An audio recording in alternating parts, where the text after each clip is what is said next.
Un cordial saludo para todos. Continuamos hoy con el mensaje número 21. Familias transformadas mediante la renovación de la mente. Hoy veremos la importancia del dominio propio en el carácter familiar. Nos preguntamos, ¿qué nos motiva a comportarnos como lo hacemos? ¿Por qué unas veces evitamos el pecado y otras lo preferimos? ¿Por qué hacemos lo bueno en algunas ocasiones y en otras no lo hacemos? El crecimiento en el carácter de cada integrante de la familia no se detiene. La segunda carta de Pedro, capítulo 1, versículo 1 al 6, cita: Vosotros también, poniendo toda diligencia por esto mismo, añadid a vuestra fe virtud, a la virtud conocimiento, al conocimiento dominio propio, al dominio propio paciencia y a la paciencia piedad. El desarrollo del dominio propio es producto de la obra interna del Espíritu Santo en el corazón humilde de cada persona. Dios nos da el deseo y el poder para lograr sus propósitos. Por esto debemos tener una actitud seria y cuidadosa de hacer lo recto y preferir lo que Dios afirma en su palabra para satisfacer nuestras necesidades de seguridad, dignidad y realización. La palabra de Dios nos muestra cómo avanzar en el dominio propio y caminar sobre los pasos de Jesucristo. El apóstol Pablo, guiado por el Espíritu Santo, cita en la carta a los Filipenses capítulo 2, versículo 12 al 13.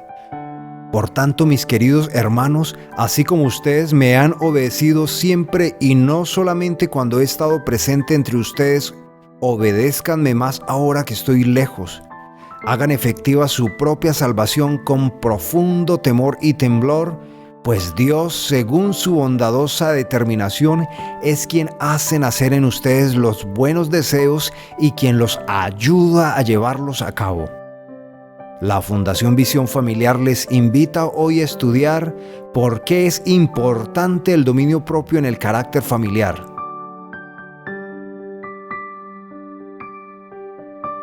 En el desarrollo del dominio propio se tratan dos fundamentos: el temor de Dios y la disciplina en el ejercicio de la piedad.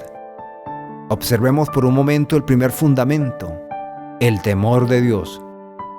¿Y qué significa el temor de Dios? Es vivir en humilde y respetuosa sumisión a Dios y a su gobierno. El temor de Dios es estar totalmente conscientes de que Él existe y que por lo tanto observa nuestros actos y también nuestros corazones. El temor de Dios nos ayuda a caminar en la verdad con sinceridad de corazón, plenamente convencidos que no seremos engañados, pues Dios es verdad. El temor del Señor se cultiva desde muy temprana edad en los hijos siguiendo el ejemplo de Jesús. Enseñe con amor y corrija con misericordia. Cada falta debe ser corregida porque esto genera 4 afectaciones: a Dios, a uno mismo, a la familia y a las amistades y comunidad. Primero se debe hacer la restauración espiritual. Se le muestra al hijo los mandamientos que han sido quebrantados y a quienes han afectado. Los padres estimulan a los hijos a pedir perdón y a hacer restitución a cada una de las partes afectadas. Luego se hace la restitución familiar. Cada familia maneja su forma de corregir las faltas. Con esta práctica permanente, los hijos y también los padres aprenden a tener temor de Dios. El temor de Dios es el fundamento de la sabiduría. Proverbios capítulo 9, versículo 10 confirma: el comienzo de la sabiduría es el temor de Dios. Conocer al Santísimo es tener discernimiento. El temor de Dios nos conduce a un sentido de dependencia, sumisión y confianza sin límites. Jeremías capítulo 17, versículo 17 cita: Bienaventurada la persona que confía en el eterno Dios y cuya confianza es el eterno mismo. El temor de Dios, fundamentado en la sabiduría y el poder, nos conduce al buen juicio y al entendimiento de su verdad.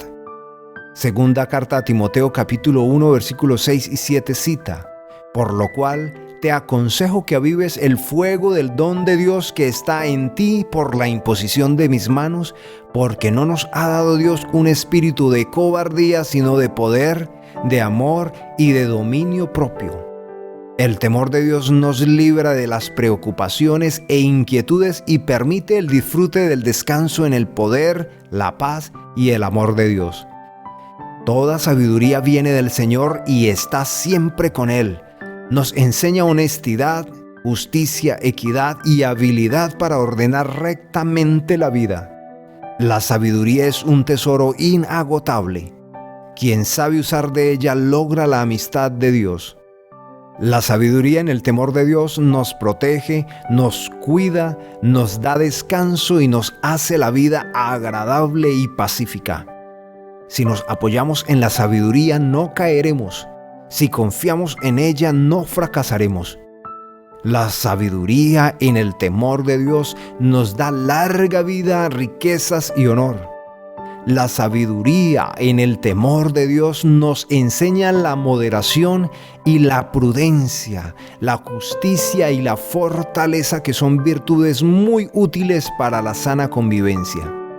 La sabiduría en el temor de Dios nos guía en todos nuestros actos para cuidar bien nuestras palabras y protegernos con su gloria.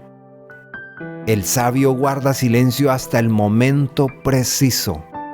La sabiduría en el temor de Dios da más ganancia que la plata y rinde más beneficios que el oro. Vale mucho más que las piedras preciosas y todo lo que podamos desear. El temor de Dios nos ayuda a reconocer la majestad del Creador. El temor al Señor es nuestro gran tesoro. Él nos brinda seguridad, inteligencia y conocimiento y nos enriquece con salvación. El temor al Señor es un sólido componente para el desarrollo del dominio propio y la expresión de nuestra conducta. Siendo así, la sabiduría en el temor de Dios protege el camino de los que viven honestamente. Deuteronomios capítulo 6, versículo 13 cita: Teme al Señor tu Dios, sírvele solamente a Él y jura solo en su nombre. El Dios vivo y omnipotente es digno del honor más alto en su autoridad soberana. El temor al Señor es el reconocimiento de todo el poder y autoridad que emana del gran Dios. Deuteronomios capítulo 10, versículo 12 cita: Y ahora, Israel, ¿qué te pide el Señor tu Dios? Simplemente que le temas y andes en todos sus caminos, que lo ames y le sirvas con todo tu corazón y con toda tu alma. La sabiduría en el temor de Dios es un don que siempre lo tiene a Él presente en nuestra vida cotidiana. Y por eso podemos vivir tranquilos y seguros sin temor de ninguna desgracia. Hay que reconocer que nuestra vida, ocupación y futuro depende de la buena voluntad del Rey. Deuteronomios capítulo 5, versículo 29 cita: Ojalá su corazón esté siempre dispuesto a temerme y a cumplir todos mis mandamientos, para que a ellos y a sus hijos siempre les vaya bien. Temer a Dios es proclamar su grandeza y su bondad. El Salmo capítulo 96, versículo 4 cita: Grande es el Señor y digno de alabanza, más temible que todos los dioses. No debemos tentar o deshonrar a Dios. Esto es poniendo en duda su poder, providencia, su protección y su respaldo. El Salmo capítulo 25, versículo 12 cita: ¿Quién es el hombre que teme al Señor? Será instruido en el mejor de los caminos. Temor del Señor es el reconocimiento permanente de su soberanía.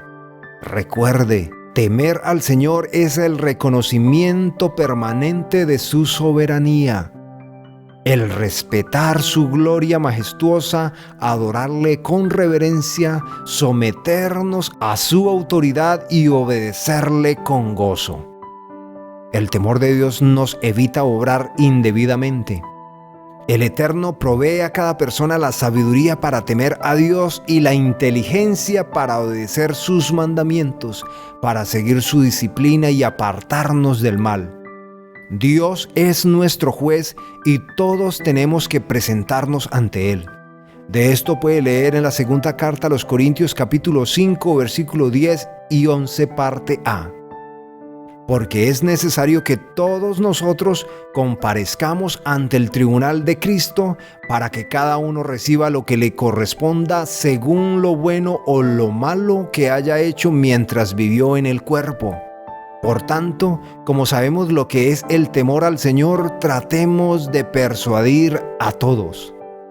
El Señor nos provee de su sabiduría en el temor de Dios para confesar nuestros pecados y fortalecer nuestra vida. Proverbios capítulo 3, versículo 7 cita: No seas sabio en tu propia opinión, más bien teme al Señor y huye, apártate del mal. Esa es la mejor medicina para fortalecer tu cuerpo. Jesús tiene poder y autoridad para perdonar nuestros pecados. José era temeroso de Dios. Era una persona con conciencia del carácter e instrucción de Dios. El Señor le circuncidó su corazón para amar al eterno Dios con todo su corazón y con toda su alma y reconocer la santidad y la presencia de Dios en todo lugar y circunstancia. Este carácter le protegió de los peligros y del acoso sexual. El temor de Dios se relaciona con conocerlo, amarlo, obedecerlo y honrarlo. El que obra con sabiduría en el temor de Dios no fracasará. El que se conduce con sabiduría no pecará. Éxodo capítulo 20, versículo 20 cita: Y Moisés respondió al pueblo: No temáis, porque para probaros vino Dios y para que su temor esté delante de vosotros, para que no pequéis. El temor a Dios implica comportarnos con respeto y responsabilidad en nuestra santificación personal. Recuérdelo, el temor a Dios implica comportarnos con respeto y responsabilidad en nuestra santificación personal, conscientes de nuestra propia debilidad en virtud de la cual podemos caer. El apóstol Pablo, guiado por el Espíritu Santo, cita en la carta a los Filipenses capítulo 2, versículo 12: Lleven a cabo su salvación con temor y temblor. Un segundo fundamento es la disciplina en el ejercicio de la piedad. Dios nos enseña en la primera carta a Timoteo capítulo 4, versículo 7: Desecha las fábulas profanas y de viejas. Ejercítate para la piedad. El temor del Señor es la fuente y el compendio de toda piedad. También en Job capítulo 28, versículo 28 cita: Y dijo a los mortales: Temer al Señor, eso es la sabiduría, y apartarse del mal, eso es la inteligencia. El dominio propio no es instantáneo. Se desarrolla de manera progresiva con las disciplinas de la fe, con el tiempo, con las circunstancias, y se pule permanentemente. Los atletas griegos se sometían a las más severas disciplinas a fin de estar en las mejores condiciones para competir con éxito. Uno solo se llevaba el premio, que era una corona corruptible, pero en la carrera espiritual, todos los que corren bien pueden obtener el premio, una herencia incorruptible, incontaminada e inmarchitable, reservada en los cielos para nosotros que somos guardados por el poder de Dios mediante la fe.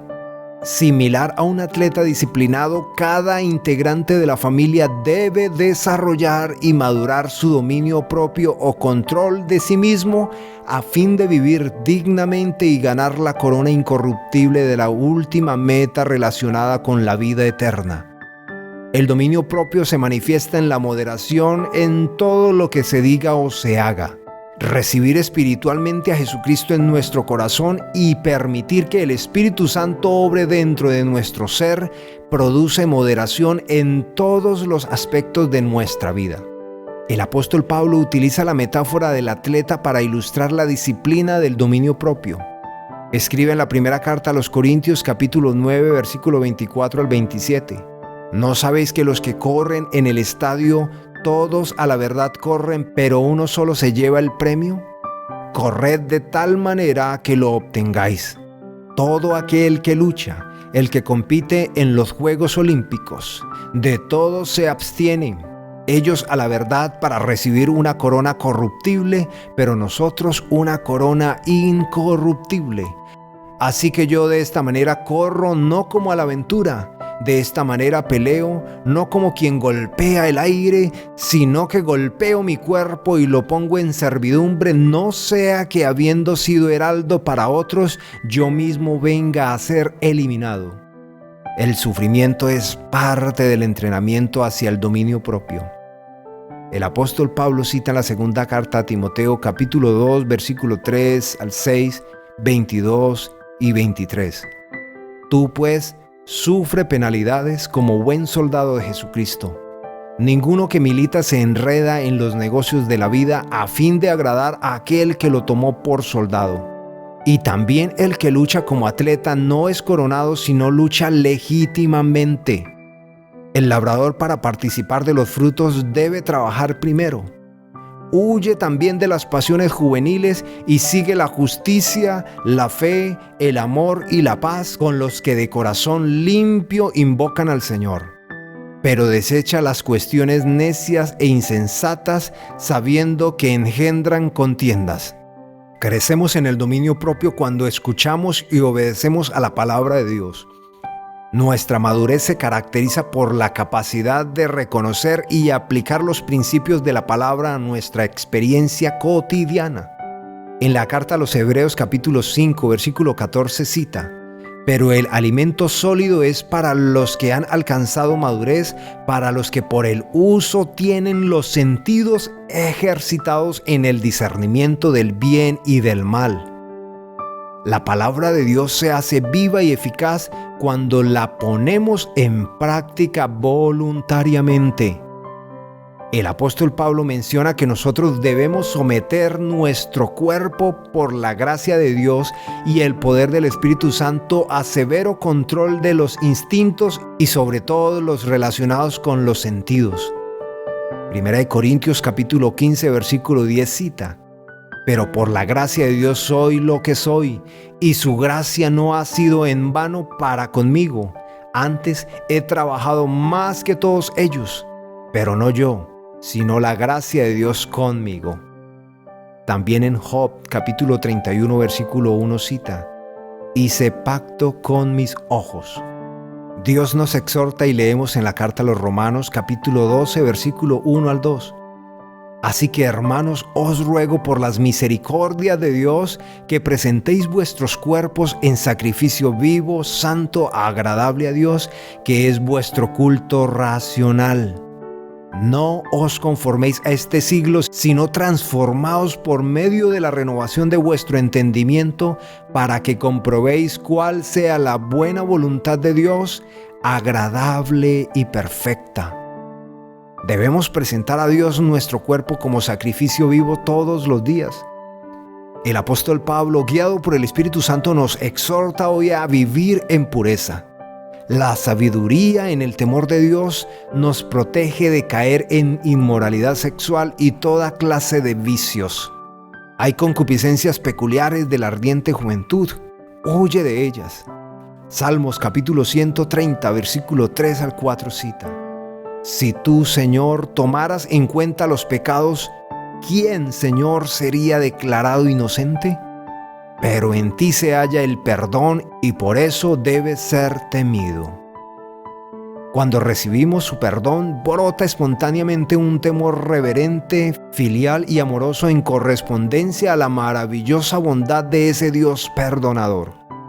El dominio propio evita que el pecado controle nuestro cuerpo y obedezcamos a sus deseos perversos. El apóstol Pablo escribe en la carta a los Romanos capítulo 6 versículo 12, 13 y 19: por lo tanto, no dejen ustedes que el pecado siga dominando en su cuerpo mortal y que los siga obligando a obedecer a los deseos del cuerpo. No entreguen su cuerpo al pecado como instrumento para hacer lo malo.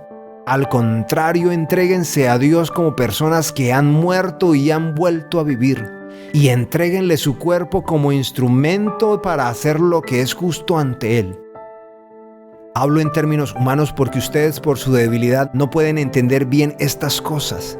De modo que así como antes entregaron su cuerpo al servicio de la impureza y la maldad para hacer lo malo, entreguen también ahora su cuerpo al servicio de la justicia con el fin de llevar una vida santa.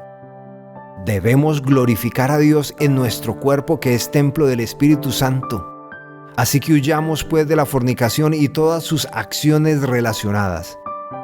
La primera carta a los Corintios capítulo 6 versículo 18 al 20 cita: Huyan pues de la fornicación.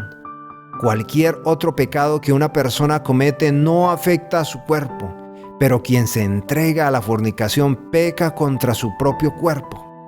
¿No saben ustedes que su cuerpo es templo del Espíritu Santo que Dios les ha dado y que el Espíritu Santo vive en ustedes? Ustedes no son sus propios dueños, porque Dios los ha comprado. Por eso deben honrar a Dios en el cuerpo. El dominio propio forma en nosotros actitudes para hacer el bien y llevar una sana convivencia con todos en casa.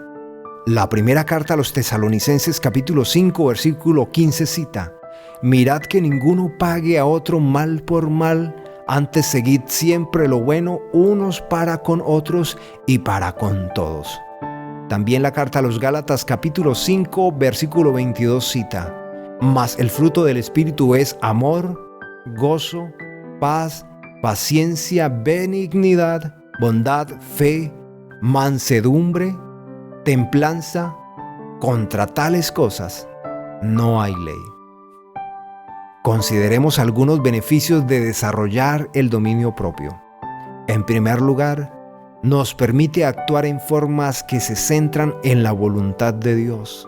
También nos ofrece normas de conducta que nos orientan en el camino de creciente madurez para vivir dignamente delante de Dios y de la comunidad. En tercer lugar, nos provee de recursos que nos fortalecen para hacer frente honestamente a las demandas de nuestro entorno. En cuarto lugar, nos recuerdan a diario que el dominio propio es un equilibrio entre la dependencia de Dios y nuestra acción responsable frente a las circunstancias. En quinto lugar, el dominio propio es un vehículo para ejercer una transformación interna permanente y creciente que nos permitirá alcanzar la gran productividad y la madurez en nuestras relaciones.